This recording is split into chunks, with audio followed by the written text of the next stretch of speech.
What is up, and welcome back to another video. So in this video we'll be looking at which MacBook should you buy in 2021. Okay, so now it's August and we might just be a few weeks from the event. So we are probably going to be around, it's going to be around six to 7 weeks from the event, from the Apple event, where they release new Macs. So which MacBook should you buy? A lot of you might be thinking of getting the new MacBook. Okay, getting a new MacBook now. But should you really buy a MacBook now? That's the question. That's the question a lot of people have. But some might not know, of course. Some who are not tech savvy might not know which MacBook they should buy. But so this video for you. So let's get started. Which MacBook should you even buy a MacBook now? My my best answer is no. That's what I would say. No, don't buy a MacBook now.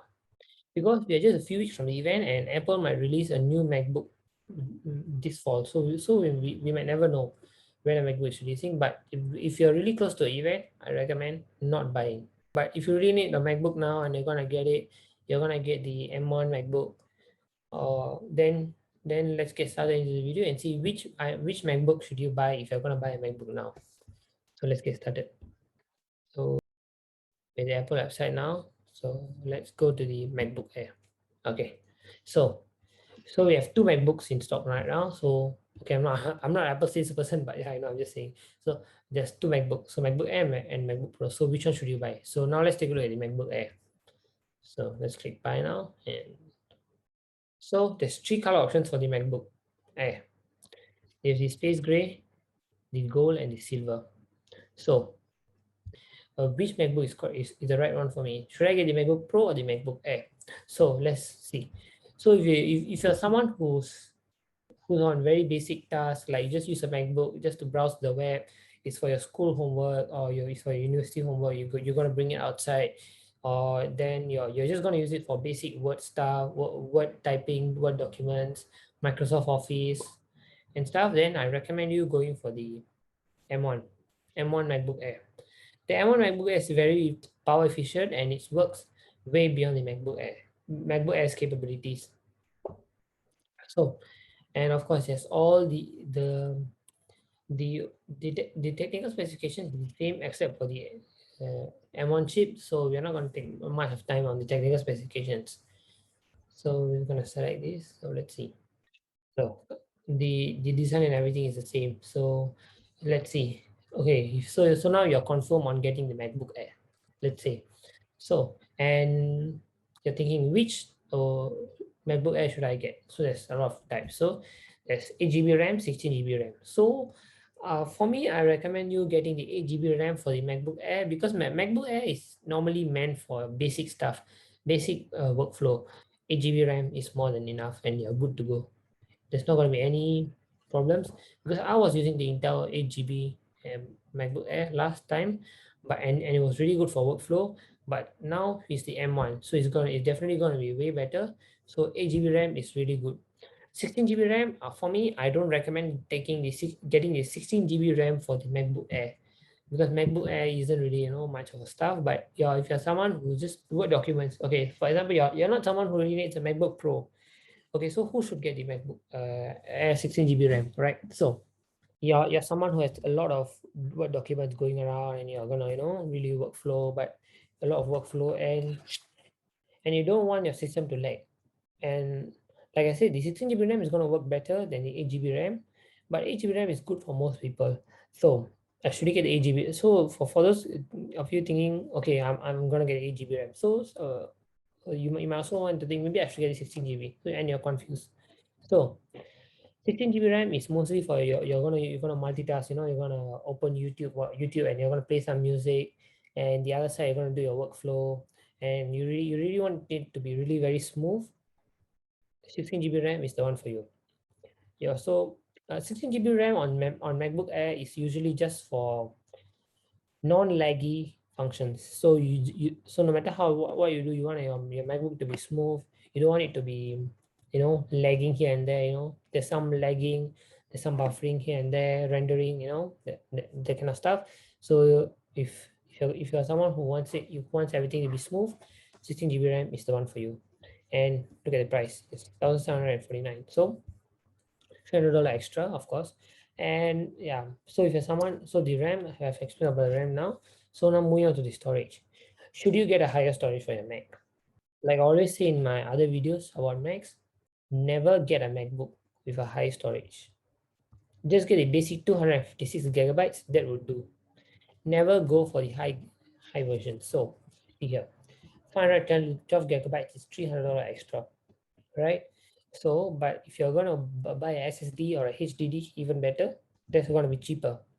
So you will have a lot of storage if you're buying a personal storage device personally and not buy it together with your Mac. Of course, you're gonna get a higher selling value if you're gonna resell it or what, but still you're paying a lot for this. So I always recommend get the basic 256 gigabytes. It's good to go. Last time there was only 128 gigabytes, the Intel MacBook. So now it's the starting is 256 gigabytes, which is really good, which is actually good enough for most people. But if you're someone who really needs extra storage, go for a SSD or a HDD. That's what I would recommend. So never buy extra storage on your Mac. So now moving on. Should you buy Final Cut or Logic Pro on your MacBook Air? The simple answer, as you always know, no, don't buy. Because Final Cut Pro and Logic Pro are graphic demanding tasks and you can't really work on them in a MacBook Air. MacBook Air, like I said before at the start of the video, MacBook Air are just for basic use. If you are someone who uses Final Cut Pro on a MacBook Air, then no, you shouldn't. It will spoil the MacBook fast. You can't it's not that you shouldn't cut MacBook Air, but you're gonna have rendering issues, or you will definitely have stuttering whenever you render videos or process it. So now okay, so this is the usual stuff. So now let's move on to the MacBook Pro. Okay, so MacBook Pro again. So here we are, 13 or 16 inch. Okay, 13 or 16. So we're gonna look at both. So first, okay, so now we just talk about the M1 chip. So I'm not gonna go to the M1 chip again. Okay, maybe now we should go for the M1 chip now. Okay, let's just click select on this. So there you go. Okay, so M1 MacBook Pro, who should buy? Okay, I'm using M1 MacBook Pro from 2020. 8 GB unified memory and 256 SSD. So it's just the basic or normal stuff, the MacBook Pro, just use the touch bar and everything. So two Thunderbolt port. Yeah, that's where the problem comes in. So okay, so here we are, 8 GB or 16 GB. Okay, so MacBook Pro. MacBook Pro is different from the MacBook Air because the MacBook Air is for basic use, and the MacBook Pro is usually for those with pro level of editing stuff, and you're someone who does coding and all. So 8 GB. Should someone who does editing get the 8 GB? I will not recommend it, but I'm not gonna say you should not buy, because Apple, the M1 chip, I mean, all the chips has the swap issue, but M1 MacBook has the highest swap usage. So if someone's gonna get 8 GB RAM and you're gonna exceed your RAM a bit here and there, then it's gonna eat into SSD, which is gonna reduce the lifespan of your MacBook, which you don't really want. Because someone who buys a MacBook, you're gonna use it for at least a 2 to 3 years, solid 2 to 3 years, right? So I don't recommend getting the 8 GB or someone with high workflow. But if you're someone who just does a bit of coding here and there, you just want to get the MacBook Pro, just use it for a while, just basic stuff, just here and there editing and stuff. So 8 GB is good to go. It's good. But 16 GB, okay, 16 GB. 16 GB is mostly for those, you're going to do high level of editing every time, you have high demanding tasks, like you're going to use Final Cut Pro, Logic Pro, that that kind of stuff. Then, or you're going to use Xcode, yeah, talking about Xcode, the coding app. So if you're someone using Xcode, of course 16 GB is not it's not enough for if you're someone who's going to use Xcode and program your app developer, no, this 13-inch M1 MacBook Pro isn't the MacBook for you. I'll tell you why later. So now let's continue with this. Okay, so 256 GB SSD. So as I said, okay, so now let's complete with the memory. So 16 GB memory for those, just normal workflow. You're someone who needs a light MacBook to carry it around, you don't want it to be very big, just minimal laptop, but with a nice powerful machine. 16 GB RAM is good. So now moving on to the storage. You all know what I would say. No, don't buy the SSD. Don't increase the storage of the SSD. But some people, so you might ask me, why do people even buy high storage if they are recommending not to? So people buy high storage because they want everything to be in their in one machine. So some people might not like carrying a SSD or a HDD like I have. So for me, for my editing and stuff, and backing of my channels, I use HDD. This HDD is also from Apple. You can see here this HDD. I'll show you the HDD that I do later. Okay, so here we are. 2 GB SSD.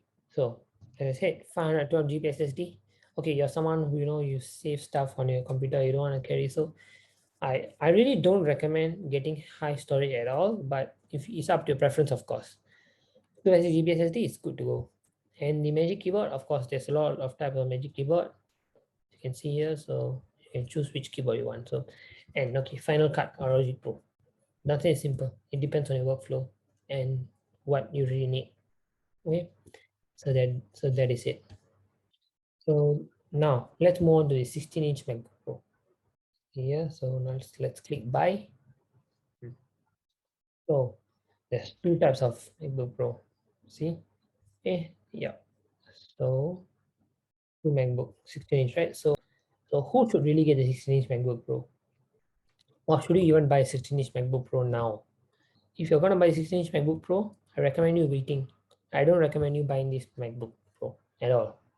Like right now, I don't recommend you buying because, as I said, the Apple event is in a few months. It's in less than 2 months. So you're not going to buy this because this is the Intel processor, and of course some apps work on Intel, so you have no choice but to go for Intel. That's a different story altogether.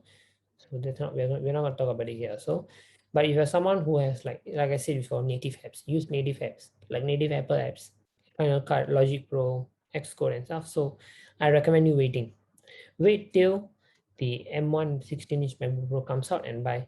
But if you're someone who's going to buy 16-inch MacBook Pro for your workflow, or just want a big screen, or you just, like I said, your workflow depends on the Intel processor, then you have no choice. Like I'm not saying you should buy, but you have no choice. So you're going to select this. So let's see. So which processor? Again, so like I said, everything depends on your workflow.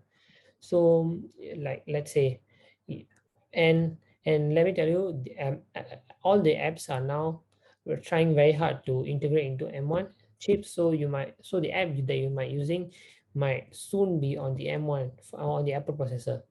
I'm not going to confirm and say that all the apps are going to be here, because I'm not the app developer, but this will definitely happen. i7 or i9. So okay, if you're someone who's gonna, your editings are like high movie level editing, you're gonna edit a lot of stuff, you want a high graphics, you want to have like a very good workflow, i9 processor.